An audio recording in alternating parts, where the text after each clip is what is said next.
شروع کروں؟ جی جی شکریہ۔ إن الحمد لله نحمده ونستعينه ونستغفره ونعوذ بالله من شرور أنفسنا ومن سيئات أعمالنا. من يهده الله فلا مضل له ومن يضلله فلا هادي له، وأشهد أن لا إله إلا الله وحده لا شريك له، وأشهد أن محمدا عبده ورسوله. يا أيها الذين آمنوا اتقوا الله حق تقاته ولا تموتن إلا وأنتم مسلمون. يا أيها الناس اتقوا ربكم الذي خلقكم من نفس واحدة وخلق منها زوجها وبث منهما رجالا كثيرا ونساء، واتقوا الله الذي تساءلون به والأرحام إن الله كان عليكم رقيبا. يا أيها الذين آمنوا اتقوا الله وقولوا قولا سديدا يصلح لكم أعمالكم ويغفر لكم ذنوبكم، ومن يطع الله ورسوله فقد فاز فوزا عظيما. أما بعد، فإن خير الحديث كتاب الله، وخير الهدي هدي محمد صلى الله عليه وسلم، وشر الأمور محدثاتها، وكل محدثة بدعة، وكل بدعة ضلالة، وكل ضلالة في النار. محترم بھائیوں، اسلامی تاریخ کا یہ درس، جو یہ اسلامی تاریخ کا سلسلہ جو سیریز چل رہی ہے، اس درس میں بات ہماری یہاں تک پہنچی ہے کہ بنو امیہ کی خلافت میں معاویہ رضی اللہ تعالی عنہ کی وفات کے بعد جب یزید بن معاویہ خلیفہ بنے تو اس کے بعد سے مختلف علاقوں میں مختلف طرح کے جو ہے فتنوں نے سر ابھارا، اور یہ پوری خلافت انہی فتنوں کی نظر ہوئی، اور پھر سے دوبارہ مسلمانوں میں خانہ جنگی یعنی آپس میں ہی لڑنا اور مسلم فوجوں کا ایک دوسرے کے خلاف کھڑے ہو جانا، یہ سلسلہ دوبارہ شروع ہو گیا، اور یزید بن معاویہ رضی اللہ تعالی عنہ ان کے ہاتھ پر بیعت کرنے سے جو بعض صحابہ نے انکار کیا، اس کے بعد سے کربلا کا واقعہ پیش آیا جو کہ حسین رضی اللہ تعالی عنہ کے ساتھ تھا. پھر اس کے بعد واقع حرہ جو مدینے والوں کے ساتھ جب انہوں نے یزید کی بیعت توڑ دی اور مدینے میں بھی یزید کے خلاف ایک پورا مورچہ کھول دیا گیا، تو اس موقع پر شام کی فوج نے آ کر کے عمر بن سعد کی قیادت میں، وہ کمانڈر ان چیف تھے، ان کی قیادت میں شام کی فوج نے آ کر کے مدینے پر حملہ کیا، اور اس وقت اہل مدینہ کے ساتھ کچھ بدسلوکی بھی کی گئی، اس کا ذکر بھی آپ کے سامنے آ چکا ہے. اور جب یہ فوج یہاں سے آگے جب یہاں پہ کامیاب ہو گئی، تو پھر مکے میں عبداللہ بن زبیر رضی اللہ تعالی عنہما یہ بھی یزید کے ہاتھ پر بیعت نہیں کیے تھے، اور ان کی طرف سے بھی برابر مخالفت کا سامنا تھا. تو یہ فوج مکے کے لیے روانہ ہو گئی. عمر بن سعد کا بیچ میں انتقال ہوتا ہے، تو حسین بن نمیر پھر اس فوج کا کمانڈر ہوتا ہے، اور یہ شخص جا کر کے مکے کا پورا گھیراؤ کر لیتا ہے، جسے محاصرہ کرنا کہتے ہیں. تم جا کر کے گھیراؤ کرتا ہے، لیکن اس دوران ہوتا یہ ہے شام کے اس علاقے میں کہ یزید کی وفات ہو جاتی ہے. یزید کی وفات کے بعد جب ان کا دل ٹوٹتا ہے، تو حسین بن نمیر پھر وہاں سے اپنی فوج لے کر کے شام کی طرف چلے جاتے ہیں، اور شام میں واپس جانے کے بعد وہاں کے حالات پھر اچھے نہیں رہتے ہیں. یزید کی انتقال کے بعد وہاں خود بھی حالات بہت خراب ہو جاتے ہیں. یزید کے بیٹے معاویہ کے ہاتھ پر لوگ بیعت کرتے ہیں، انہیں خلیفہ تو بناتے ہیں، لیکن وہ خود شاید اس کے لیے پورے طریقے سے میچور نہیں رہتے ہیں. اور ان کو اس کی میں تو کوئی دلچسپی بھی نہیں ہوتی ہے، اور چند مہینے کا معاملہ ہوتا ہے۔ بعض لوگوں نے چند دنوں کی بات لکھی ہے، اس کے بعد ان کا بھی انتقال ہو جاتا ہے، اور اس طریقے سے شام خلیفہ سے خالی ہو جاتا ہے، اور معاویہ بن یزید نے اپنے بعد کسی کو خلیفہ متعین نہیں کیا۔ انہوں نے چھوڑ دیا مسئلے کو کہ خود امت جس کو چاہے گی خلیفہ بنا لے گی۔ اب اس کے بعد سے شام کا علاقہ اب چونکہ خلیفہ سے خالی تھا، تو خود شام کے اس علاقے میں اب کافی لوگوں کے درمیان کئی جو ہے جماعتیں بن گئیں، اور وہاں کئی لوگوں کا مسئلہ جو ہے آیا کہ کون خلیفہ ہوگا۔ کافی پریشانیاں تھیں وہاں پر۔ ادھر عبداللہ بن زبیر رضی اللہ تعالی عنہما جو کہ مکے میں تھے، انہوں نے اپنی خلافت کا اعلان کیا، اور انہوں نے بیعت لینا شروع کیا۔ حجاز کے لوگوں نے بیعت کی، اس کا ذکر آپ کے سامنے آیا۔ اسی طرح سے کوفہ جو ہے، عراق کا جو ایریا تھا کوفہ بصرہ کا، وہاں پر بھی انہوں نے اپنے گورنر بھیجے، اور خاص طریقے سے ان کے جو بھائی تھے مصعب جو ہے، وہ وہاں کے گورنر رہے ہیں ان کی طرف سے، مصعب بن زبیر۔ اور مصر کے علاقے میں بھی انہوں نے اپنا گورنر متعین کر دیا، اور وہاں کے لوگوں سے بھی بیعت لی۔ شام کے علاقے میں بھی عبداللہ بن زبیر کے لیے بیعت کی گئی۔ وہاں پر بھی ایک جماعت ایسی تھی جنہوں نے عبداللہ بن زبیر کے لیے ان کو خلیفہ مان کر کے بیعت کر لی تھی۔ ضحاک بن قیس اس میں شامل ہیں، اور انہی کو عبداللہ بن زبیر نے وہاں کا گورنر متعین کیا تھا۔ لیکن شام کے لوگ اس کے لیے مکمل طریقے سے تیار نہیں تھے، اور مکمل طریقے سے پورا شام عبداللہ بن زبیر رضی اللہ تعالی عنہما کو جو ہے خلیفہ ماننے کے لیے تیار نہیں تھا۔ خاص طریقے سے بنو امیہ کے لوگ،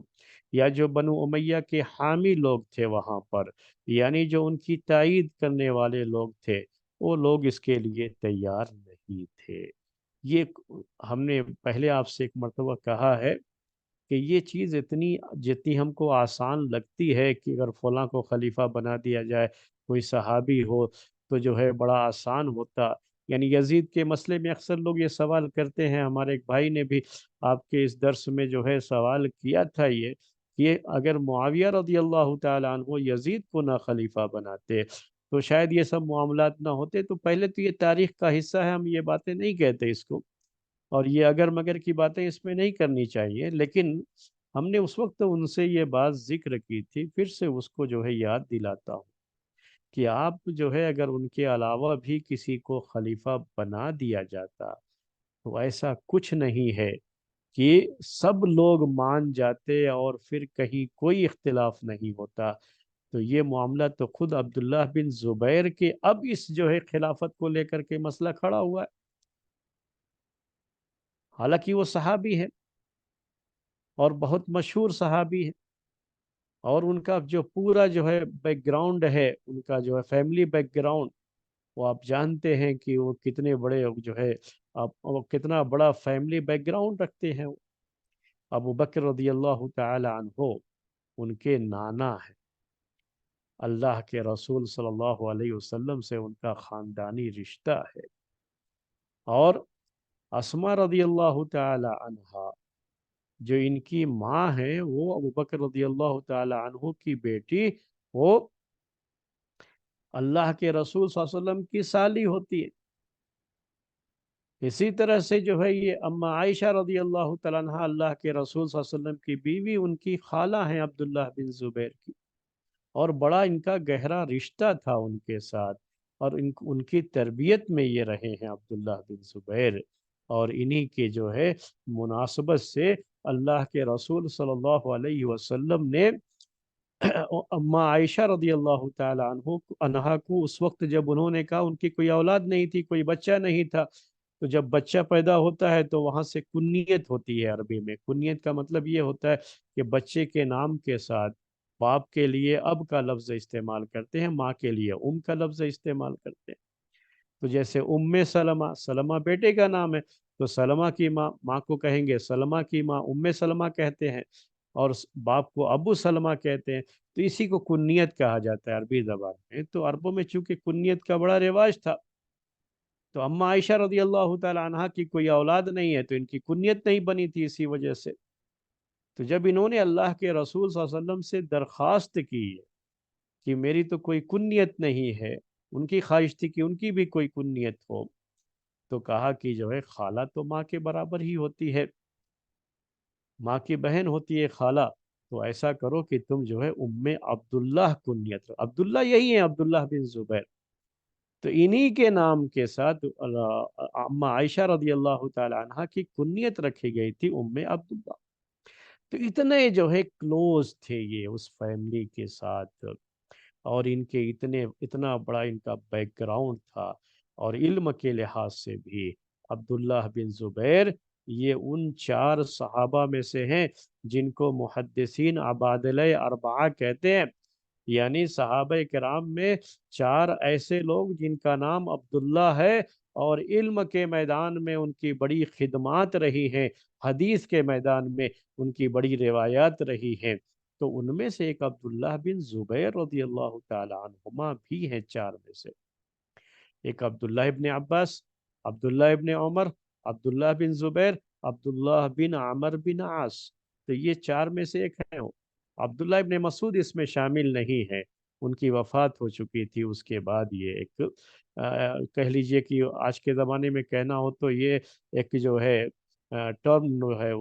ٹرمینالوجی جسے کہتے ہیں نا، اصطلاح جو ہے، تو وہ ایک ٹرم بنا لیا گیا تھا، ان کو عبادلہ کہا جاتا تھا۔ تو یہ 4 صحابہ میں سے ایک ہیں وہ، تو ان کی علمی فضیلت بھی تھی، علم کے لحاظ سے بھی ان کا بڑا مقام تھا، ان کا خاندانی پس منظر یعنی فیملی بیک گراؤنڈ بھی بہت ہی جو ہے مضبوط بیک گراؤنڈ تھا، اور ان کے اپنے فضائل، بڑے جو ہے صحابی، اور حجاز ہی ان کا علاقہ رہا، یعنی مکہ اور مدینہ یہ ہمیشہ اسی علاقے میں رہے۔ تو یہ عبداللہ بن زبیر، جب اب ان کے نام پر خلافت کا مسئلہ آیا ہے، تو پچھلے درس میں نے آپ کو بتایا کہ ان میں سے بڑے بڑے صحابہ اس کے لیے راضی نہیں۔ عبداللہ بن عمر رضی اللہ تعالیٰ عنہما نے ان کے ہاتھ پر بیعت نہیں کی، عبداللہ ابن عباس رضی اللہ تعالیٰ عنہما نے بیعت نہیں کی، محمد بن حنفیہ جو کہ جو ہے علی رضی اللہ تعالیٰ عنہ کے بیٹے ہیں، انہوں نے بھی بیعت نہیں کی، اور نہیں خلیفہ ماننے کے لیے تیار نہیں ہوئے یہ لوگ۔ اور مختلف علاقوں میں اس طرح کی مخالفت کا سامنا ان کو بھی کرنا پڑا، اور شام کے لوگ اس کے لیے، وہاں ایک پوری جماعت تھی جو بالکل راضی نہیں تھی کہ یہ خلافت بنو امیہ سے نکل کر کے کہیں اور جائے۔ وہاں ایک جماعت تھی جو بالکل اسی کے لیے تھی کہ جو ہے یہ خلافت معاویہ رضی اللہ تعالی عنہ کے خاندان میں ہی باقی رہے، یعنی یزید کے بعد یزید کا بیٹا معاویہ خلیفہ بنا، تو اب معاویہ کا انتقال ہو گیا ہے، تو یزید کے جو دوسرے بیٹے تھے خالد بن یزید، ان کو خلیفہ بنانے کے لیے وہاں کی ایک جماعت جو ہے تیار تھی۔ حالانکہ خالد بن یزید کا مسئلہ یہ تھا کہ یہ بہت چھوٹے تھے، اس وقت ابھی بالغ بھی نہیں ہوئے تھے، بچے تھے یہ۔ تو یہ بھی ایک جو ہے خاندانی روایات رہی ہیں بادشاہت میں، کہ اگر اس خاندان کا کوئی بھی نہیں ہوتا ہے تو بچے کو ہی لوگ گدی پر بیٹھا دیتے ہیں، اور کام جو ہے دوسرے لوگ کرتے ہیں، جو وزیر منسٹرز ہوتے ہیں وہ کام کرتے ہیں، لیکن نام کے لیے خلیفے کے نام کے طور پر، بادشاہ کے نام کے طور پر جو ہے بچے کو ہی گدی پر بیٹھا دیا، تو اس کے لیے بھی تیار تھے وہاں کے، یعنی ایک جماعت وہاں پہ ایسی تھی جو ہے شام کے علاقے میں، جو بالکل اس کے لیے تیار تھی کہ انہی کو بنایا جائے خالد بن یزید، حالانکہ وہ بچے ہیں، تو حالات کو دوسرے لوگ سنبھالیں گے، لیکن ان کو جو ہے نام کے لیے انہی کو خلیفہ بنایا جائے۔ تو یہاں تک صورتحال، اب ظاہر سی بات ہے کہ ان لوگوں کا مقابلہ عبداللہ بن زبیر رضی اللہ تعالی عنہما سے آپ کریں گے، تو ظاہر سی بات ہے کہ ان میں سے کوئی بھی ان کے مقابلے میں ٹک نہیں سکتا۔ جو پوزیشن تھی، جو علمی مقام تھا، اور جو حیثیت تھی عبداللہ بن زبیر کی، ان میں سے کوئی بھی اس مقابلے میں نہیں آتا۔ تو یہ چیزیں اتنی آسان نہیں ہوتی ہیں جتنا ہم سمجھتے ہیں کہ شاید جو ہے ایسا کیا جاتا تو ایسا نہیں ہوا ہوتا. ہم آج جو ہے یہ سوچ سکتے ہیں، لیکن اس وقت کی جو صورتحال تھی، ہوتے وہاں ایک قبائل کا نظام جو ہوتا ہے نا عربوں میں، اس وقت بہت زیادہ تھا، اور ابھی بھی عربوں میں یہ قبیلوں کا بڑا اعتبار ہوتا ہے. وہ قبیلوں کے ساتھ لوگ جڑے ہوئے ہوتے ہیں. تو وہاں پر بھی قبیلوں کا بڑا مسئلہ تھا. یہاں تک کہ شام کے اندر بھی یمن کا ایک قبیلہ جو ہے اور ایک قیسی قبیلہ، یہ دو قبیلے، دونوں کے درمیان جو ہے اس مسئلے کو لے کر کے بڑا اختلاف تھا. اور یہ اختلاف بعد میں بھی اس اختلاف نے کچھ گل کھلائے. تو قبیلوں میں بھی یہ مسئلہ ہوتا تھا کہ اس قبیلے کے لوگ ان کو چاہ رہے ہیں، اس قبیلے کے لوگ ان کو چاہ رہے ہیں. تو یہ سب چیزیں ایسے ہی آزاد ہم چھوڑ دیں تو لوگ جو ہے اپنے میں سے کسی کو خلیفہ بنا لیں گے باہمی مشورہ کر کے، آپس میں جو ہے صلاح و مشورے سے. تو یہ جتنا سننے میں اچھا لگتا ہے،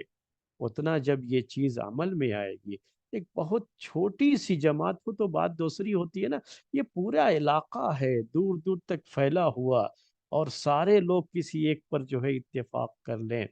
یہ اتنا آسان نہیں ہوتا ہے کہ مشورہ کرنے میں کسی ایک نام پر سب کا اتفاق ہو جائے. یہ بہت آسان نہیں، جتنا ہم سمجھتے ہیں اتنا آسان نہیں ہے. اور اس کا سامنا خود عبداللہ بن زبیر رضی اللہ تعالی عنہما کو کرنا پڑا. یہی ہمارا پچھلا درس تھا جو ہم آپ کے سامنے ذکر کیے، کہ اس سے پہلے عبداللہ بن زبیر رضی اللہ تعالی عنہما خود بھی جو ہے شام کے خلیفہ کو، یزید بن معاویہ کو خلیفہ ماننے کے لیے تیار نہیں ہوئے. جب ان کا معاملہ آیا، ان کے لیے بیعت لی گئی، تو ان کو بھی بہت سے لوگ خلیفہ ماننے سے انکار کیے. ان کے ساتھ بھی یہ صورتحال پیدا. تو یزید کے بارے میں تو آپ جو ہے دنیا بھر کی باتیں لوگ پیش کرتے ہیں، آپ سنتے رہتے ہیں، لیکن عبداللہ بن زبیر کے بارے میں تو ایسا کوئی معاملہ نہیں ہے نا. یہ تو مشہور صحابی ہے، اور مشہور ان کا خاندانی پس منظر بھی ہے، پیارے نبی صلی اللہ علیہ وسلم کا خاندان. اور ان کا نانی حال جو ہے ابو بکر صدیق رضی اللہ تعالی عنہ کا خاندان. یہ جو ہے ہر لحاظ سے، اور مکے میں یہ تھے. مکہ جو پوری جو ہے اسلام کا دھڑکتا ہوا دل ہے مکہ، وہ قبلہ ہے مکہ مسلمان. اور وہاں تھے، وہاں ان کی خلافت شروع ہوئی، اور وہاں جو ہے یہ ان کا جو ہے کیپٹل سٹی بنا مکہ جو ہے. لیکن اس کے باوجود بھی سارے لوگوں کی ان کو بھی تائید حاصل نہیں ہو سکی. ان کو بھی پریشانیوں کا سامنا کرنا پڑا. تو زیادہ جو مسئلہ پیدا ہوا وہ شام کے لوگ. شام میں انہوں نے حالانکہ جو ہے شام کے جو مختلف الگ الگ جو ہے علاقے تھے، الگ الگ علاقوں پر انہوں نے الگ الگ خلیفہ اپنی طرف سے گورنر بھی بھیج دیا، متعین کر دیا. ضحاک بن قیس جو ہے ان کے گورنر تھے ایک علاقے میں، اور بھی جو ہے بعض دوسرے علاقوں میں ان کے گورنر تھے. اور انہوں نے ان کے لیے بیعت لینے کا کام بھی وہاں کیا. لیکن وہاں ایسے لوگوں کی تعداد تھی جو عبداللہ بن زبیر رضی اللہ تعالی عنہما کو خلیفہ ماننے کے لیے تیار نہیں تھے. اب ان کے اندر یہ چیز تھی کہ ہم جو ہے جو خاندان تھا یہ معاویہ رضی اللہ تعالی عنہ سے جو یہ خلافت چلی، یہ خلافت جو ہے انہی کے خاندان میں لوٹ آئے، اور انہی میں سے کوئی خلیفہ بنایا جائے. تو بعض لوگوں کی سوچ تو یہ تھی وہاں پر، اور بعض لوگوں نے یہ سوچا اس سلسلے میں کہ خلافت کے لیے کیپٹل سٹی شام ہی رہنا چاہیے. شام کا ایریا یہ جو ہے اب یہاں سے خلافت چلی ہے معاویہ رضی اللہ تعالیٰ عنہ کے دور سے، تو اب خلافت یہیں سے چلنی چاہیے، کیپٹل سٹی اس کا یہی ہونا چاہیے. یہ بعض لوگوں کی سوچ تھی. حسین بن نمیر ایک بڑا مشہور نام ہے یہ، اور یہ بھی جو ہے فوج کے کمانڈر ہوتے تھے، جن کا ذکر ابھی میں نے آپ کے سامنے کیا تھا کہ یزید کے دور میں مکے کا جو محاصرہ کیا گیا، گھیراؤ کیا گیا عبداللہ بن زبیر کو بیعت کے لیے مجبور کرنے کے لیے، تو اس کے کمانڈر یہی تھے حسین بن نمیر. لیکن اس کے بعد جو ہے یزید کا انتقال ہو گیا تو یہ وہاں سے واپس ہوئے. تو حسین بن نمیر نے عبداللہ بن زبیر کو یہ آفر کیا. یہ بھی اس کا بھی ایک بڑا نام تھا، فوجی جو ہے جنرل تھا یہ حسین بن نمیر، اور یہ فوج کے کمانڈر جو ہے اس کے یعنی ایسے لوگوں کے ہاتھ میں ایک اچھی خاصی فوجی طاقت ہوتی ہے جو ان کے ماتحت لوگ ہوتے ہیں، ان کے انڈر میں ہوتے ہیں. تو انہوں نے باقاعدہ آفر کیا عبداللہ بن زبیر رضی اللہ تعالی عنہما کو کہ ہم آپ کے ہاتھ پر بیعت کر لیں گے، اور ہمارے پاس جو بھی ہے، ہمارے جو ہے انڈر میں جو لوگ بھی ہیں، ہم سب کو آپ کے ساتھ لے کر کے آئیں گے، لیکن ہمارے لیے ہماری کنڈیشن یہ ہے کہ آپ کو مکہ چھوڑ کر کے شام آنا پڑے، یعنی کیپٹل سٹی شام ہی رہے، خلافت وہیں سے چلے. اس کے لیے انہوں نے ان کو آفر کیا تھا. تو کیا تو اس طرح کی بھی مینٹالٹی تھی ایک وہاں پہ شام کے علاقے میں، کہ یعنی ایسے لوگ بھی تھے جو یہ چاہ رہے تھے کہ یہ خلافت شام میں ہی باقی رہے.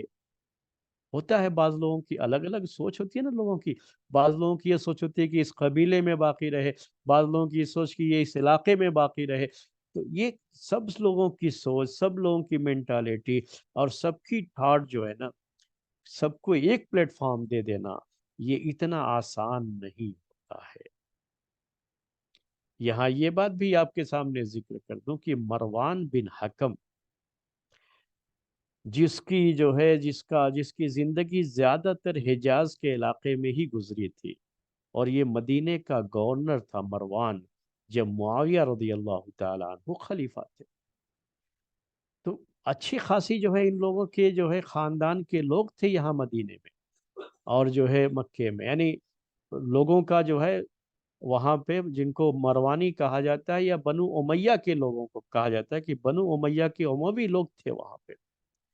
اور عبداللہ بن زبیر رضی اللہ تعالی عنہما کے بارے میں تاریخ میں یہ بات بھی ذکر کی گئی ہے کہ انہوں نے جو شام کے لوگ تھے جن سے اس طرح کا ڈر بھی تھا کہ یہ لوگ جو ہے کسی طرح کی بغاوت کر سکتے ہیں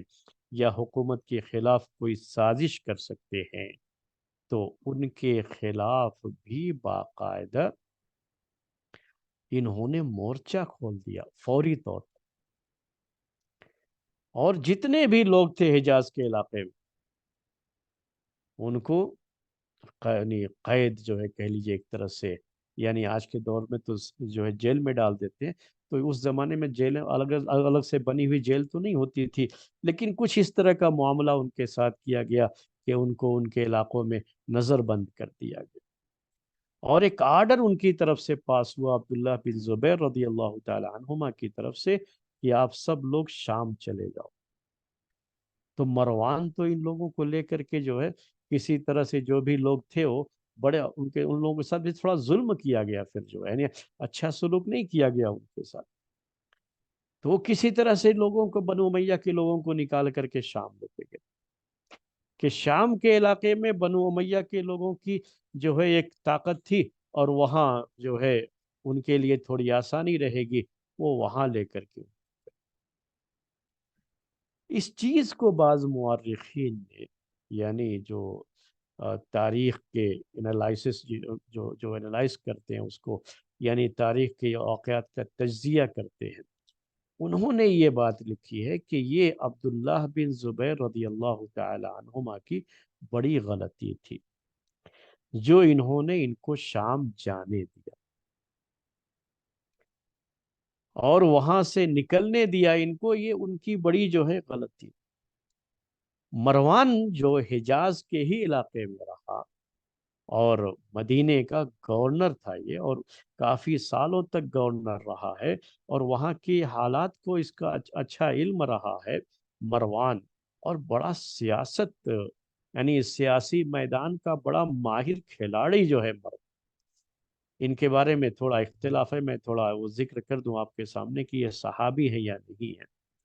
تو بعض جو ہے لوگوں نے ان کو صحابہ میں ذکر کیا ہے. تو صحابہ کے تعلق سے جو کتابیں لکھی گئی ہیں تو بعض لوگوں نے ان کو بھی اس کتاب میں جگہ دی ہے کہ یہ بھی صحابی تھے. عبداللہ بن زبیر سے عمر میں زیادہ فرق ان کا نہیں ہے، بس جو ہے بہت معمولی فرق عبداللہ ابن زبیر کے بعد جو ہے یہ پیدا ہوئے تھے۔ اور اللہ کے رسول صلی اللہ علیہ وسلم کے زمانے میں تھے، اسی لیے لوگوں کو یہ ہے کہ یہ صحابی ہے۔ اس وقت کوئی رہا ہو وہاں پر اور اللہ کے رسول صلی اللہ علیہ وسلم سے اس کی ملاقات نہ کرائی گئی ہو، یا جو ہے ان کو لے کر کے نہ گیا گیا ہو آپ کے پاس، اگرچہ کی عمر چھوٹی تھی ان کی، لیکن چھوٹے بچوں کو بھی جو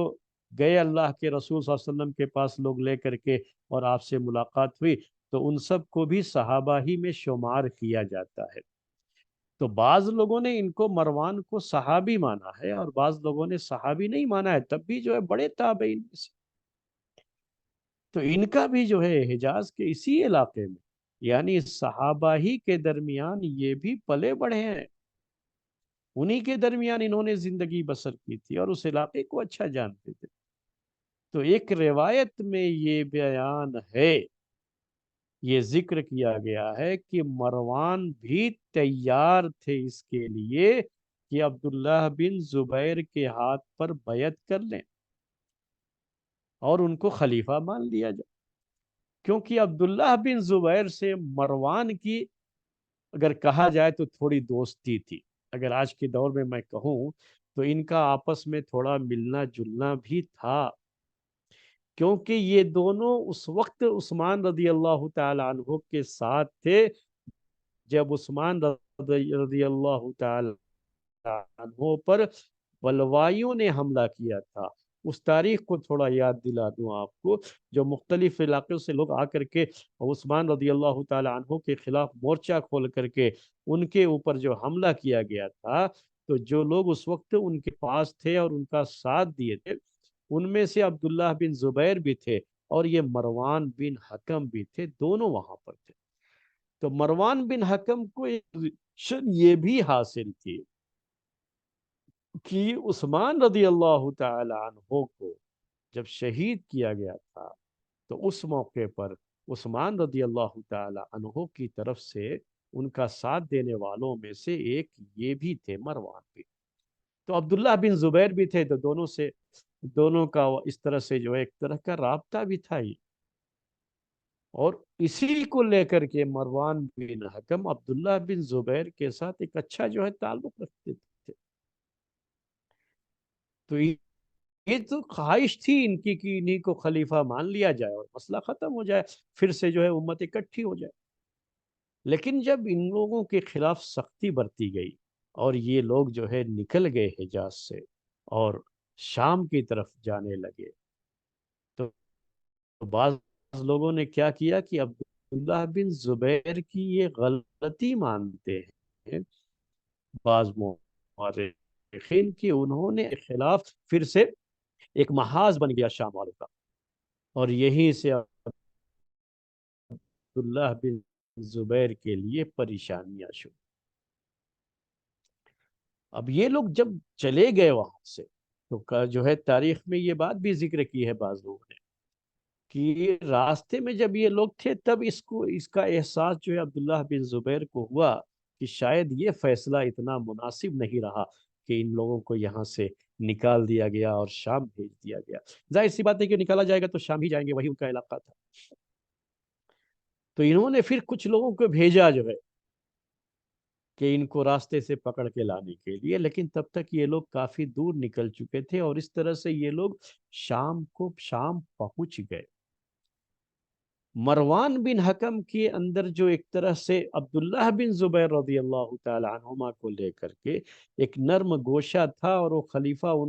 مان کر کے بیعت کرنا چاہ رہے تھے، تو اس میں آڑے آ گئے عبید اللہ بن زیاد۔ جب یہ شام پہنچ گئے مروان جو ہے بنو امیہ کے لوگوں کو لے کر کے، تو اب یہاں سے ایک نئی جو ہے ہلچل شروع ہوئی شام میں، اور اس نئی ہلچل میں مروان کے دل میں جو یہ بات تھی کہ عبداللہ بن زبیر کو خلیفہ مان کر کے بیعت کر لیا جائے، تو عبید اللہ بن زیاد اس کے آڑے آ گئے، کہا کہ ہرگز نہیں، آپ ان کے لیے بیعت نہیں کریں گے۔ عبید اللہ بن زیاد جو کہ یزید کے دور میں یہ جو ہے کوفہ کے بصرہ کے علاقے میں یہ گورنر رہ چکے ہیں۔ اور حسین رضی اللہ تعالیٰ عنہ کو کربلا کے میدان میں جو شہید کیا گیا تو اس موقع پر کوفہ کے گورنر یہی اب عبید اللہ بن زیاد۔ تو عبید اللہ بن زیاد کو لوگوں نے پھر وہاں سے جب یزید کی وفات ہوئی ہے نا تو مار بھگایا ہے وہاں سے، کوفے سے، اور اس لیے وہ شام جو ہے چلے گئے پھر وہاں سے۔ تو حالات اتنے آسان اتنے جو ہے وہ یہ نہیں ہوتے جتنا ہم سمجھتے ہیں۔ ان لوگوں کے لیے بھی حالات اتنے اچھے نہیں رہ گئے شام والوں کے لیے یزید کی وفات کے بعد کوفہ بصرہ وغیرہ میں۔ تو عبید اللہ بن زیاد کو علاقہ چھوڑ کر کے شام جانا پڑا۔ اب شام میں عبید اللہ بن زیاد، ظاہر سی بات ہے کہ عبید اللہ بن زیاد کی پوری ہمدردی بنو امیہ کے ساتھ تھی، تو انہوں نے منع کر دیا، کہا کہ نہیں، آپ ان کو خلیفہ نہیں مان سکتے۔ اب یہاں سے کچھ لوگوں کے ذہنوں میں یہ بات آنے لگی، اب یہاں جو ہے شام کے علاقے میں کہ کن کو خلیفہ بنایا جائے۔ جو لوگ عبداللہ بن زبیر کو خلیفہ نہیں مان رہے تھے شام کے علاقے میں، اب ان کے درمیان یہ مشورے شروع ہو گئے کہ خلیفہ کس کو بنائے۔ تو ان کے سامنے جو ہے اس سلسلے میں کئی نام تھے۔ بعض لوگ اس سلسلے میں یزید کے دوسرے بیٹے معاویہ کے بعد جو خالد بن یزید، ان کو خلیفہ، اگرچہ کہ وہ چھوٹے بچے تھے ابھی، یعنی ابھی بالغ نہیں ہوئے تھے، لیکن انہی کو خلیفہ ماننے کے لیے لوگ تیار تھے۔ ایک جو ہے وہاں کی اوپینین جو ہے یہ تھی، اور دوسرے بعض لوگوں نے عمر بن سعید کو خلیفہ جو ہے بنانے کی بات کہی۔ اب ایک تیسرا نام بھی جڑنے لگا، وہ مروان کا نام تھا، مروان بن حکم، یہی مروان بن حکم جو حجاز کے علاقے میں تھا، اور عبداللہ بن زبیر رضی اللہ تعالی عنہما نے جو بنو امیہ کے لوگوں کے ساتھ سختی برتی اور ان کو وہاں سے نکال بھگایا، تو اس کو وہاں سے بھاگ کر کے جو یہ شام آئے ہیں، اب ان کے نام پر بھی غور کرنا لوگوں نے شروع۔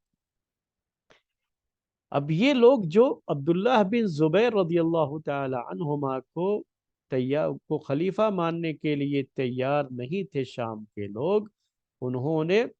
اب کیا شروع کیا ہے، ایک کانفرنس بلائی۔ آج کی زبان میں کہنا ہو تو ہم کہتے ہیں اس کو کانفرنس، جو ایک میٹنگ بلائی۔ جابیہ ایک جگہ ہے، جابیہ یہ جگہ اسلامی تاریخ میں اب عمر بن خطاب رضی اللہ تعالی عنہ کے دور خلافت میں بھی اس کا نام جڑا ہوا ہے، اور یہ اس وقت بھی جابیہ کا یہ علاقہ جو شام ہی کا علاقہ تھا، بہت شہرت پایا تاریخ میں اسی جو ہے اجتماع کو لے کر کے، اسی کانفرنس کو لے کر کے۔ وہ کانفرنس ایک بلائی گئی وہاں پر جابیہ نامی جگہ پہ، کہ جتنے بھی لوگ ہیں جو عبداللہ بن زبیر کو خلیفہ نہیں مان رہے، وہ لوگ سب اکٹھا ہو جائیں، جو بھی قبیلے جو ہے تھے شام میں جو اس کے لیے راضی نہیں تھے کہ عبداللہ بن زبیر کو خلیفہ مانا جائے، تو سب کو جو ہے کہا گیا کہ آپ سب لوگ اکٹھا ہو جائیں یہاں پر، اور اس طریقے سے یہ علاقہ، جابیہ کا یہ علاقہ ایک بڑے اجتماع کا گواہ بن گیا، اور تاریخ کی کتابوں میں اسے اجتماع جابیہ یا مؤتمر جابیہ، عربی میں کہتے ہیں مؤتمر الجابیہ یا اجتماع الجابیہ، اس نام سے اس کو یاد کیا جاتا ہے، یعنی وہ میٹنگ جو جابیہ نامی جگہ میں ہوئی۔ تو یہ جو ہے اب یہ سب لوگ اکٹھا ہو گئے وہاں پر۔ اکٹھا ہونے کے بعد واقعی معنی میں یہ تھا کہ ہم مشورہ کر کے کسی کو خلیفہ متعین کریں گے۔ تو اب یہ جابیہ نامی جگہ میں جو میٹنگ ہوئی، اس میٹنگ میں یہ سارے قبیلے شامل تھے جو قبیلے ابھی تک عبداللہ بن زبیر کی خلافت کے لیے تیار نہیں۔ اب اس پہ جب لوگ اکٹھا ہوئے ہیں تو کچھ چند بڑے مشہور نام تھے، حسین بن نمیر، مروان بن حکم جو ہے، یہ لوگ جو ہے، اور چند قبیلے اس میں جو ہے بہت مشہور تھے، خاص طریقے سے یمنی قبیلہ ایک جو ہے وہ اس میں کافی مشہور رہا۔ یہ لوگ جب اکٹھا ہوئے ہیں تو انہوں نے غور کرنا، مشورہ ہوا باقاعدہ جو ہے کہ کس کو خلیفہ بنایا جائے۔ تو جن جن ناموں پر غور کیا گیا اس پوری میٹنگ میں، اس میٹنگ کی تاریخ میں بڑی اہمیت ہے، آج کے درس کی یہ بڑی خاص بات ہے، اس کو یاد رکھیے، جاویہ کی میٹنگ ہے اور تاریخ میں اس کی بڑی اہمیت ہے۔ تو جاویہ کی اس میٹنگ میں یہ فیصلہ کیا گیا، یعنی جو ہے مشورہ کیا گیا، تو مشورے میں یہ جو چند نام آئے ان میں سے پہلا نام عبداللہ بن عمر رضی اللہ تعالی عنہما کا تھا۔ یعنی اس میں یہ جو ہے بالکل ایسا کچھ نہیں تھا کہ جو ہے یہ لوگ جو ہے کسی خاص کو بنانا ہے یہ کرنا، ویسا کچھ نہیں، مختلف ناموں پر انہوں نے جو ہے غور کیا باقاعدہ میٹنگ میں۔ تو سب سے پہلا نام جو اس میں آیا وہ عبداللہ بن عمر رضی اللہ تعالی عنہما کا تھا۔ عمر رضی اللہ تعالیٰ عنہ کے بیٹے بڑے مشہور صحابی ہیں، اور ان کے بارے میں آپ اچھی طرح سے جانتے ہیں کہ ان کا معاملہ کیا رہا ہے۔ انہوں نے ہمیشہ سے سیاست سے دوری بنا کے رکھی تھی۔ جتنی بھی جنگیں ہوئیں عثمان رضی اللہ تعالی عنہ کی شہادت کے بعد امت میں مسلمانوں کے درمیان، علی رضی اللہ تعالیٰ عنہ کے دور خلافت میں ہو یا بعد میں پھر یزید کے دور خلافت میں جو واقعہ حرہ پیش آیا، یہ ان تمام میں یہ انہوں نے اپنے آپ کو الگ تھلگ رکھا، کبھی بھی کسی کی طرف سے بھی شریک نہیں ہوئے۔ تو یوں میں کہوں آپ سے کہ عبداللہ بن عمر رضی اللہ تعالی عنہما نے اپنے آپ کو سیاست کے ان معاملات سے الگ تھلگ رکھا تھا، اور ان کی یہ پہچان، اور یہ پوری خلافت میں بنو امیہ کے ساتھ، یہاں تک کہ عبداللہ بن زبیر کے ہاتھ پر بھی انہوں نے بیعت نہیں کی جب انہوں نے اپنی خلافت کا اعلان کیا۔ تو ان کے نام پر باقاعدہ غور کیا شام کے لوگوں نے کہ ان کو خلیفہ بنایا جائے، صحابی بھی ہیں اور جو ہے عمر دراز بھی تھی، یعنی ان کی اچھی خاصی عمر ہو چکی تھی اس وقت جب یہ چیزیں ہوئیں۔ یہ جو ہے 64 ہجری یا 65 ہجری اس طرح کے جو ہے اس میں جو ہے یہ سب چیزیں، یہ میٹنگ وغیرہ ہو رہی ہے۔ تو یہ سارا جو ہے معاملہ جو یہاں چل رہا ہے، اس وقت عبداللہ بن عمر رضی اللہ تعالی عنہما کی کافی عمر بھی تھی، اور صحابہ کرام میں اس وقت جو موجود صحابہ تھے ان صحابہ میں ان کی اچھی جو ہے کہہ لیجئے کہ علمی لحاظ سے ان کا بڑا اونچا مقام بھی تھا۔ غور ہوا ان کے نام پر، لیکن ان کے نام پر اتفاق نہیں ہو سکا۔ اتفاق کیوں نہیں ہوا؟ اس کی وجہ یہ تھی کہ لوگوں نے یہ کہا کہ ایک تو ان کی عمر اب بہت زیادہ ہو چکی ہے، اب اس عمر میں یہ خلافت کے بوجھ کو سنبھال پائیں گے یا نہیں سنبھال پائیں گے، یہ ایک بڑا مسئلہ تھا۔ اور دوسری بات یہ تھی ان کے تعلق سے کہ یہ سیاست کے میدان میں کبھی تھے نہیں، کبھی نہیں رہے یہ سیاست کے میدان، تو اس طرح کا ان کو کوئی تجربہ بھی نہیں تھا۔ اور جو حالات تھے اس وقت، امت کے جو حالات تھے وہ کسی سے ڈھکے چھپے نہیں تھے۔ حالات ایسے نہیں تھے کہ جو ہے ایک ہوتا ہے نا کہ پورے جو ہے حالات بالکل نارمل ہیں تو آپ کسی کو بھی گدی پر بیٹھا دو آسانی سے چلا لیتا ہے، لیکن جب حالات نارمل نہیں ہوتے، ایک طرف عبداللہ بن زبیر کے ہاتھ پر بیعت ہو چکی ہے اور مختلف علاقوں میں ان کے گورنر موجود ہیں، یہاں تک کہ شام کے علاقے میں بھی گورنر موجود ہیں، اب جن کو خلیفہ بنایا جائے گا تو ان کو ان ساری مخالفتوں کا سامنا کرنا پڑے گا۔ تو اس طرح کا چونکہ ان کو کوئی تجربہ بھی نہیں ہے اور اس میدان کے کبھی یہ کھلاڑی نہیں رہے، تو ان کے نام پر غور تو ہوا، لیکن لوگوں نے ان کے نام پر اتفاق نہیں کیا اور مناسب نہیں سمجھا کہ ان کو بنایا جائے، کیونکہ حالات ایسے ہیں کہ ان حالات میں ان کو خلیفہ بنایا جائے گا تو پریشانی ان کو بھی ہوگی، اور جو ہے حالات کو سنبھالنا بھی بڑا مشکل ہوگا۔ دوسرا نام جس پر غور ہوا وہ عبداللہ بن زبیر رضی اللہ تعالی عنہ، یعنی اس میں بھی یہ بھی مشورے میں بات آئی کہ ان کو خلیفہ مان کر کے انہی کے ہاتھ پر بیعت کر لی، اس طرح سے پورے جو ہے ایک خلیفہ جو ہے سارے علاقوں کے ہو جائے۔ لیکن اس کی مخالفت کی گئی اس جو ہے میٹنگ میں۔ مخالفت کرنے کی بڑی وجہ یہ سامنے آئی کہ یہ عبداللہ بن زبیر جب بنو امیہ کی خلافت رہی، یزید کی خلافت کے دور میں ہمیشہ انہوں نے خلافت کے خلاف کام کیا ہے، یعنی حکومت کے خلاف ہمیشہ یہ مورچہ بنائے انہوں نے، اور کبھی بھی یہ حکومت کے ساتھ نہیں آئے۔ تو ان سے لوگوں کو، شام کے لوگوں کو یہ شکایت، تو یہ جو ہے ان کے نام کے ساتھ یہ شکایت بھی ساتھ میں آئی، اور لوگوں نے ان کے نام کو ریجیکٹ کر دیا کہ نہیں، ان کو نہیں بنایا جا سکتا خلیفہ،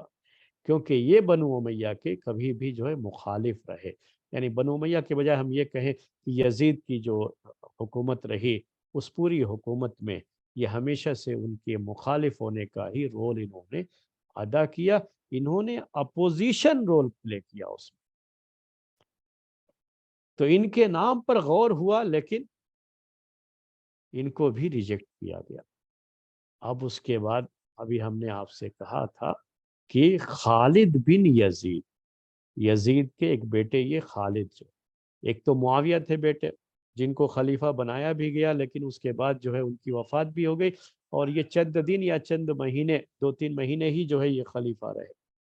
اور وہ بھی کہا جاتا ہے کہ برائے نام خلیفہ رہے، حقیقت میں تو کبھی انہوں نے خلافت کا یہ بوجھ سنبھالا نہیں تھا۔ اب دوسرے جو بیٹے تھے خالد بن یزید، جو بچے تھے ابھی، ان کے نام پر غور ہوا۔ میں نے ابھی آپ سے کہا تھا کہ اسی درس میں کہ ایک جماعت شام کی ایسی تھی جو یہ چاہ رہی تھی کہ اسی خاندان میں خلافت رہ جائے، یعنی معاویہ رضی اللہ تعالیٰ عنہ کا جو خاندان ہے، ان کا جو گھرانہ ہے، ان کی جو فیملی ہے، اسی فیملی میں یہ باقی رہے۔ یہ باقاعدہ جو ہے ایک جماعت اسی پر مصر تھی، اور یہ وہ ان کے وہ رشتہ دار تھے، اصل میں یہ لوگ رشتہ دار تھے ان کے، جو چاہتے تھے کہ خالد کو خلیفہ بنایا جائے، لیکن خالد کے نام کو بھی اس جو ہے میٹنگ میں ریجیکٹ کیا گیا، اور پورے طریقے سے نہیں کیا گیا، وہ بات ابھی آئے گی آپ کے سامنے۔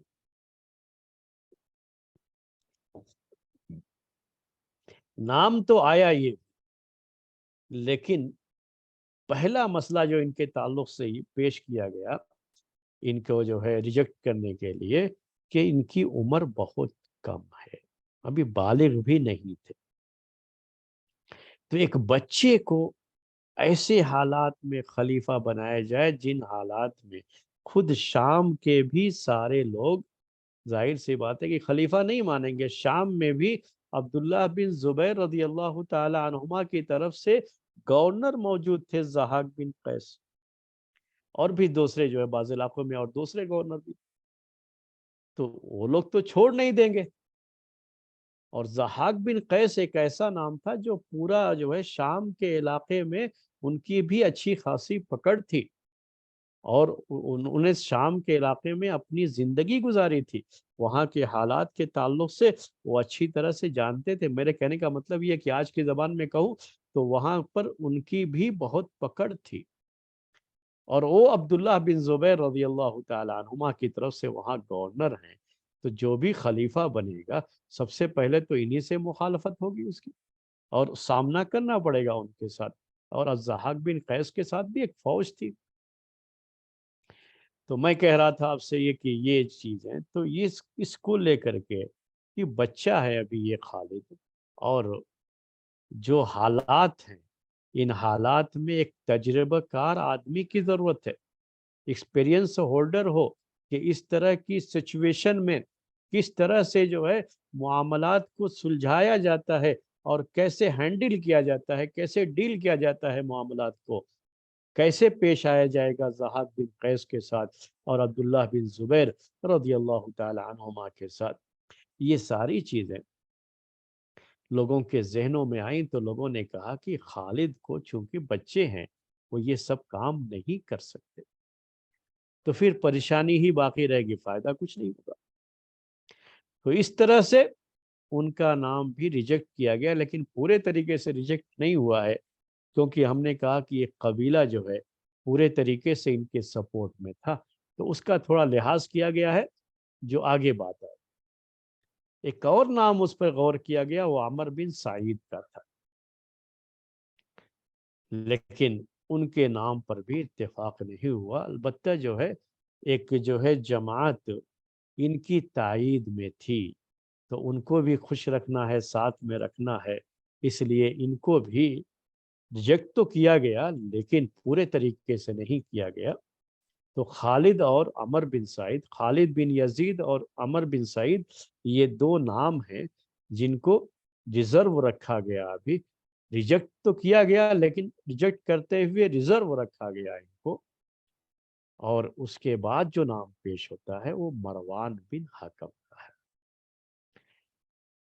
لوگوں نے مروان بن حکم کا نام پیش کیا، تو مروان بن حکم کی اچھی خاصی عمر تھی اور تجربہ تھا۔ معاویہ رضی اللہ تعالی عنہ کے دور خلافت میں یہ مدینے کے گورنر رہے اور کافی ان کو تجربہ تھا اس سیاست کا۔ بلکہ اس سے پہلے بھی میں کہوں آپ کو تو ان کو خاص طریقے سے لوگ اس لحاظ سے بھی پسند کرتے تھے کہ عثمان رضی اللہ تعالی عنہ کے ساتھ جو زیادتی ہوئی تھی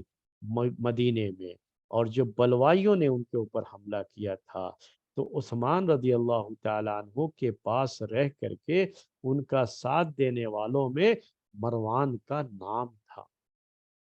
تو ان کی ایک جو ہے یہ خدمت، ان کا یہ موقف اس وقت کا بنو امیہ کے لوگ یاد رکھے ہوئے تھے۔ اور بنو امیہ وہی جو ہے عثمان رضی اللہ تعالی عنہ کا بھی خاندان۔ تو یہ مروان بن حکم یہ معاویہ رضی اللہ تعالی عنہ کے خاندان میں نہیں آتے تھے۔ یعنی جو سفیان، معاویہ رضی اللہ تعالی عنہ کے والد سفیان، ابو سفیان، تو ابو سفیان کے جو یہ تھا کہ جو فیملی جو چلی ہے اس میں سے یہ نہیں ہے، اگرچہ کہ بنو امیہ میں سے، لیکن یہ دوسرے جو ہے خاندان، اسی بنو امیہ کی دوسری برانچ سے ان کا تعلق تھا۔ تو مروان بن حکم کا جب نام آیا تو اس میں صرف ایک پریشانی یہ تھی، پریشانی کیا تھی کہ اب یہ جو معاویہ رضی اللہ تعالی عنہ کا خاندان ہے، یہ اس خاندان سے خلافت نکل کر کے اب دوسرے خاندان میں چلی جائے گی، دوسری برانچ میں، بنو امیہ کی دوسری برانچ میں چلی جائے گی، جو کہ مروان کا خاندان۔ لیکن آگے چل کر کے، اوپر چل کر کے سب کی سب بنو امیہ کی خاندان، یعنی ایک ہی قبیلہ مانا جاتا تھا۔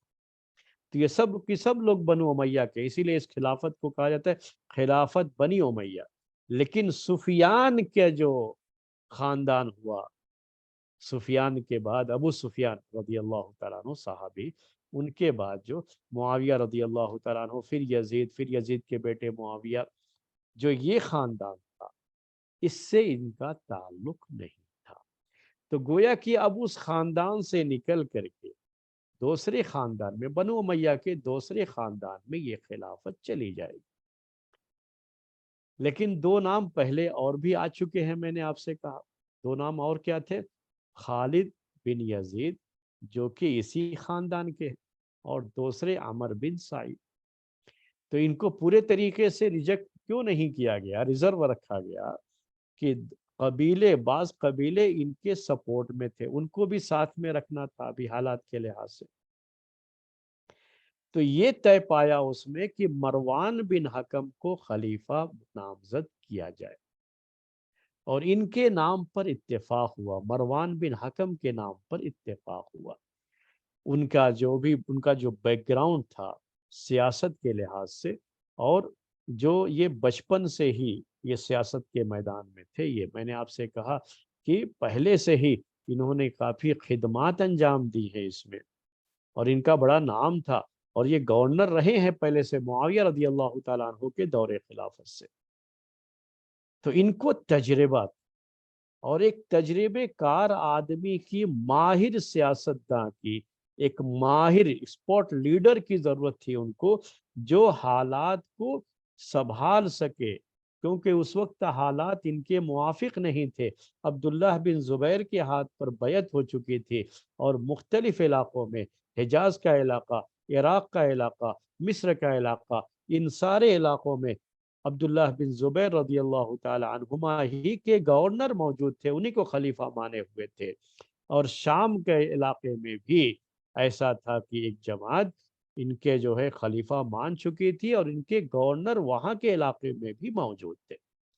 تو جو بھی خلیفہ نامزد کیا جائے گا اس کو ان سب حالات کا سامنا کرنا پڑے گا نا۔ یہ کوئی میٹھا لڈو نہیں تھا اس وقت کی جو ہے وہ لڈو ہے میٹھا میٹھا جو ہے آسانی سے کھا لیں گے۔ اس وقت یہ کوئی پھولوں بھرا تاج نہیں تھا خلافت کا، بلکہ یہ کانٹوں بھرا تاج تھا، جس کو سنبھالنے کے لیے تجربہ کار آدمی کی ضرورت تھی۔ اس بات کو وہ لوگ بھی سمجھ گئے جو اس کے لیے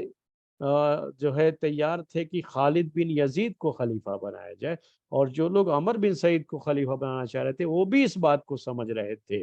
کہ اس وقت مروان سے مناسب آدمی کوئی اور نہیں مل سکتا۔ اسی لیے مروان کے ہاتھ پر بیعت کرنے کے لیے، خلافت کی بیعت کرنے کے لیے سب تیار ہو گئے۔ اب یہاں تک جو ہے بات آپ کی جو ہے سمجھ میں آئی۔ اب مسئلہ خالد بن یزید کا تھا اور عمر بن سعید کا، تو ہم نے آپ سے کہا کہ جو انہیں ریزرو رکھا گیا تھا، تب جو ہے یہ بات آئی، یہ بھی اس پر بھی فیصلہ کیا گیا کہ مروان کے بعد خلیفہ، مروان اب ہے خلیفہ، ٹھیک ہے وہ رہیں گے کیونکہ حالات ایسے ہیں کہ اس وقت ان کے یہ سب سے مناسب آدمی، لیکن مروان کے بعد خلافت یہ یزید کے بیٹے خالد کے ہاتھ میں جائے گی۔ اس طرح سے یہ خلافت پھر واپس معاویہ رضی اللہ تعالیٰ عنہ کے خاندان میں، ابو سفیان رضی اللہ تعالیٰ عنہ کے خاندان میں آ جائے گی۔ یہ سوچ کر کے ان کو ولی عہد نامزد کیے، ولی عہد کہتے ہیں اس کو، یعنی ہندی میں جسے یوراج کہتے ہیں، آپ کو اس کو سمجھنے کے لیے آپ کو جو ہے کراؤن پرنس جسے آپ انگلش میں کہتے ہیں، تو یہ اس وقت ان کو ولی عہد بنایا گیا کہ مروان کے بعد یہ خلیفہ ہوں گے، اور خالد بن یزید کے بعد عمر بن سعید، یعنی ان دونوں کا نام بھی ساتھ میں جوڑ دیا گیا تاکہ ان کے جو حامی سپورٹ کرنے والے لوگ تھے وہ کسی طرح سے مخالفت نہ کریں اور سب لوگ ساتھ میں مل جائیں۔ اس وقت اتفاق کی ضرورت تھی ان کو، تو اس طرح سے جابیہ نامی جگہ پہ جو یہ کانفرنس کی گئی، جو یہ مشورہ کیا گیا، جو یہ میٹنگ بلائی گئی شام کے لوگوں کی طرف سے، اس میٹنگ میں اتفاق کے ساتھ یہ فیصلہ ہو گیا کہ مروان بن حکم خلیفہ ہوں گے، شام ہی کیپٹل سٹی ہوگا، اور یہیں سے ان کی خلافت چلے گی، اور یہ خلافت بنو امیہ میں ہی باقی رہے، اس کے لیے ان کو مروان بن حکم کے ہاتھ پر بیعت کریں۔ اور ان کے بعد دو ولی عہد ہوں گے، ایک جو ہے خالد بن یزید ہوں گے، اور خالد بن یزید کے بعد عمر بن سعید، یہ دو خلیفہ ان کے بعد ہوں گے۔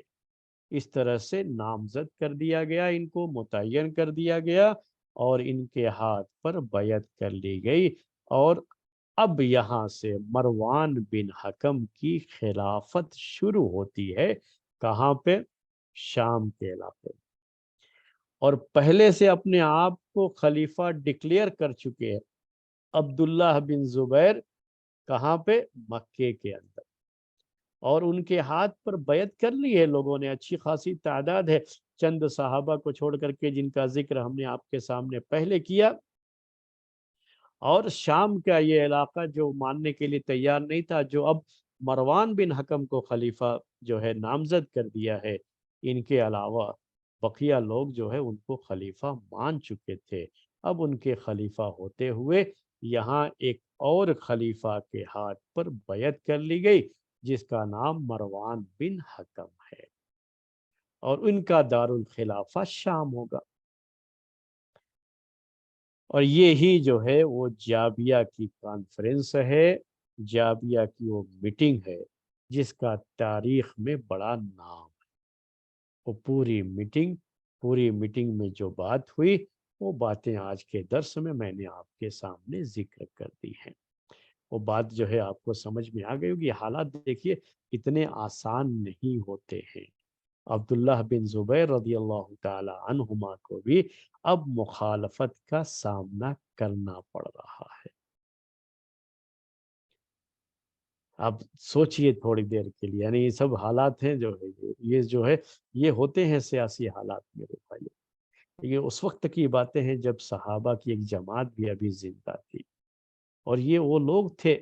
جو صحابہ کے ہی تربیت یافتہ تھے، یعنی جو صحابہ نے جن کی تربیت کی تھی، یا تو صحابی تھے یا تو تابعی تھے، اور جو ہے صحابہ نے ان کی تربیت کی تھی، یہ وہ لوگ ہیں، اور اس وقت کے یہ حالات ہیں۔ تو آج کے دور میں سوچئے کہ اگر ایسے ہی چھوڑا جائے لوگوں کو تو کیا کیا جو ہے گل کھلیں گے، کتنی جماعتیں اور کتنی جو ہے الگ الگ جو ہے یہ بن جائیں گی، آپ خود سوچ سکتے ہیں۔ تو یہ سب سیاسی یہ معاملات میرے بھائیوں ایسے ہوتے ہیں کہ یہ بڑی آسانی سے سلجھتے نہیں ہیں۔ دور رہ کر کے کسی پر تبصرہ کرنا، کسی پر تنقید کرنا، یہ تو بڑا آسان ہوتا ہے، لیکن جو خود معاملات کو سنبھالتا ہے اور دیکھتا ہے، ان کو کس طرح کے حالات کا سامنا کرنا پڑتا ہے، وہ انہی کو پتہ ہوتا ہے۔ تو یہ جو ہے بڑا آسان نہیں ہوتا ہے یہ تو سیاست کے یہ معاملات کبھی بھی آسان نہیں رہے، اور یہ پوری جو ہے اب تاریخ جو آپ کے سامنے آ رہی ہے، اس سے آپ کو اندازہ ہو رہا ہوگا۔ یہ ساری چیزیں ہیں۔ اب مروان بن حکم ایک اور خلیفہ متعین ہو گئے ہیں شام کے اندر، تو مروان کے اب جو ہے حالات اور عبداللہ بن زبیر، لازمی طور پر اب دونوں میں مقابلہ شروع ہوگا، لڑائیاں پھر سے شروع ہوں گی، کیونکہ اب دو تو رہ نہیں سکتے، کسی کوئی ایک ہی رہ سکتا ہے۔ کہتے ہیں کہ ایک میان میں تو ایک ہی تلوار رہے گی نا۔ اور یہ یاد رکھ لیجئے، کہتے ہیں بہت فارسی کا بڑا مشہور جو ہے مقولہ ہے، یہ مقولہ کا مطلب ہوتا ہے کہ یہ جو ہے ایک کوٹیشن جو لوگ پیش کرتے ہیں کہ ایک دس فقیر ایک کمبل آپ دے دیں گے تو ایسا ہو سکتا ہے کہ وہ 10 فقیر بھی ایک کمبل میں سو جائیں سردی مٹانے کے لیے، لیکن کسی جگہ پر 2 بادشاہ تو نہیں ہو سکتے، وہ کبھی اس کو برداشت ہی نہیں کر سکتے۔ وہ ہمیشہ جو ہے ایک دوسرے کو ختم کر کے پورے طور پر پورے معاملات کو خود ہینڈل کرنے ہی کی کوشش کرے گا۔ تو یہ معاملات ہوتے ہیں۔ اب یہ چیز تو انشاءاللہ آئندہ درس میں آپ کے سامنے آئے گی۔ اب جو مروان اور عبداللہ بن زبیر دونوں کی فوجوں کے اب مقابلے جو شروع ہوں گے، لڑائیاں جو شروع ہوں گی، وہ آگے آئیں گی۔ لیکن عبداللہ بن زبیر کے تعلق سے ایک بات میں آپ کے سامنے آج کے درس میں ذکر کر دوں گا کہ عبداللہ بن زبیر رضی اللہ تعالی عنہما کا جنہوں نے ساتھ دیا تھا اس موقع پر بنو امیہ کے خلاف اور یزید کے خلاف، ان میں خوارج بھی شامل تھے۔ آج کے درس میں یہ بات جو ہے ختم کر دوں تو بہتر رہے گا، کیونکہ یہ بھی ایک جو ہے اسی سے جڑی ہوئی چیز۔ تو جس وقت بنو امیہ کی طرف سے، یزید کی طرف سے مکے میں فوج بھیجی جا رہی تھی اور مکے کا گھیراؤ کیا جا رہا تھا، محاصرہ کیا جا رہا تھا، تو عبداللہ بن زبیر کا ساتھ دینے والوں میں سے خوارج بھی تھے، یعنی خوارج بھی انہی کے ساتھ تھے، کیونکہ خوارج یہ دشمن تھے جو بنو امیہ کے بھی، اور یہ جو ہے دشمن تھے علی رضی اللہ تعالیٰ عنہ کے بھی اور معاویہ رضی اللہ تعالیٰ عنہ کے بھی، اس لیے شام کی خلافت کی ہمیشہ مخالفت ہی انہوں نے کی۔ تو چونکہ جب تک فوجی طاقت بہت مضبوط تھی معاویہ رضی اللہ تعالیٰ عنہ کے دور میں، تو یہ چنگاری دب گئی تھی اس وقت خوارج کی۔ ایسے ہی ہوتا ہے میرے بھائی، بعض لوگ جو آپ کے موافق نہیں ہوتے ہیں تو ایسا صرف ہوتا ہے کہ وہ کچھ دنوں کے لیے انڈر گراؤنڈ، تو ان کا بھی معاملہ یہی ہوا تھا کہ اب امیر معاویہ رضی اللہ تعالیٰ عنہ کے دور میں یہ لوگ دب گئے، کیونکہ انہوں نے دیکھا کہ اب حالات ہمارے موافق نہیں ہیں. تو چنگاری کیا ہے، یہ دب گئی تھی، بجھی نہیں تھی لگتا. جب یزید کا دور آیا اور پھر سے جو ہے امت میں یہ اختلاف شروع ہوا، اور کربلا کا واقعہ ہوا، مدینے کا واقعہ ہوا، اور مکہ جا کر کے یزید کی فوج نے حسین بن نمیر کی لیڈرشپ میں اس کا گھیراؤ کر لیا، تو اس وقت یہ لوگ، ان لوگوں نے موقع سے فائدہ اٹھایا کہ اب یہ شام کے خلاف مورچہ کھولنے میں آسانی رہے گی ہم کو، تو انہوں نے عبداللہ بن زبیر رضی اللہ تعالی عنہما کا ساتھ دیا. اب جب جو ہے یزید کی وفات ہو گئی اور وہاں سے یہ نکل گئے، حسین بن نمیر چلے گئے پھر سے شام، اور عبداللہ بن زبیر نے اپنے آپ کو خلیفہ ڈکلیئر بھی کر دیا. اب اس وقت انہوں نے اب جو ہے خوارج کا مسئلہ، کہ خوارج یہ عبداللہ بن زبیر کے ہاتھ پر بیعت کریں گے کیا،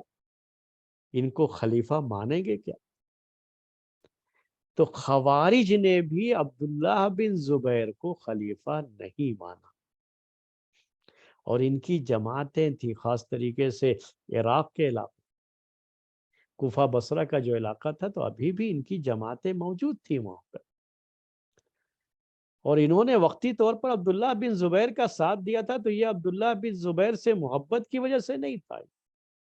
بلکہ یہ تو معاویہ رضی اللہ تعالیٰ عنہ کی دشمنی میں ساتھ دیا تھا. اب جب وہ مسئلہ ختم ہو گیا، یزید کی وفات ہو گئی، تب یہ خوارج جب ان کے ہاتھ پر بیعت کرنے کا معاملہ آیا، تو خوارج نے بیعت نہیں کیا، بلکہ یہ کہا خوارج نے کہ آپ بتاؤ کہ آپ عثمان رضی اللہ تعالیٰ عنہ کے بارے میں کیا کہتے ہیں، ہم آپ کے ہاتھ پر بیعت کریں گے اسی شرط کے ساتھ، اس کنڈیشن کے ساتھ کہ آپ اپنے جو ہے اسٹینڈ کو عثمان رضی اللہ تعالیٰ عنہ کے تعلق سے ہمارے سامنے کلیئر کریں کہ آپ ان کو کیا سمجھتے رہے، کیا آپ ان کو صحیح خلیفہ مانتے ہیں یا نہیں مانتے، کیا جو. تو ظاہر سی بات ہے کہ عبداللہ بن زبیر رضی اللہ تعالیٰ عنہ، میں نے پہلے بھی کہا آپ سے کہ یہ جب ان بلوائیوں نے حملہ کیا تھا عثمان رضی اللہ تعالیٰ عنہ پر، تو ان کا ساتھ دینے والوں میں عبداللہ بن زبیر رضی اللہ تعالیٰ عنہما کا نام ہے، یعنی ان سے مراد عثمان بن عفان رضی اللہ تعالیٰ عنہ کا ساتھ دینے میں ان کا بھی نام ہے. تو اب یہ تو عثمان رضی اللہ تعالیٰ عنہ کے ہی ساتھ رہے ہیں، اور ہر صحابی انہی کے ساتھ رہا ہے. یہ تو بلوائی لوگ تھے جو ان کے خلاف اٹھ کھڑے ہوئے. تو ان کا جو موقف تھا، اسٹینڈ تھا، انہوں نے بالکل کلیئر انداز میں پیش کر دیا کہ نہیں، ہم ان کو جو ہے برحق خلیفہ مانتے ہیں، اور ان کے اوپر ظلم کیا گیا، جنہوں نے شہید کیا انہوں نے ظلم کیا. تو یہاں سے چونکہ اب وہ تو اس کے خلاف تھے نا، تو یہاں سے یہ خوارج عبداللہ بن زبیر سے الگ ہو گئے، کہا کہ نہیں، یہ آدمی بھی صحیح نہیں ہے. اب انہوں نے بھی، جب وہ الگ ہوئے تو انہوں نے بھی مورچہ کھول لیا. تو ایک مورچہ اب جو ہے یہ خوارج کی طرف سے عبداللہ بن زبیر کے خلاف، اور دوسرا مورچہ کس کی طرف سے؟ اب شام میں جو مروان بن حکم کو خلیفہ بنایا گیا، ان کی طرف سے عبداللہ بن زبیر کے لیے. ظاہر سی بات ہے کہ وہ مورچہ بھی کھلے گا. اب یہ حالات ہیں میرے بھائیوں. اب ان حالات میں بات آگے کیسے بڑھتی ہے، انشاءاللہ آگے درس میں وہ بات آپ کے سامنے رکھی جائے گی. آج کا درس اسی پر ختم کرتے ہیں. سبحانک اللہم و بحمدک، اشہد ان لا الہ الا انت، استغفرک و اتوب الیک. اس کے بعد ہماری انشاءاللہ تزکیہ نفس کی کلاس ہوگی، جو قرآن کی تفسیر پر مشتمل ہوتی ہے.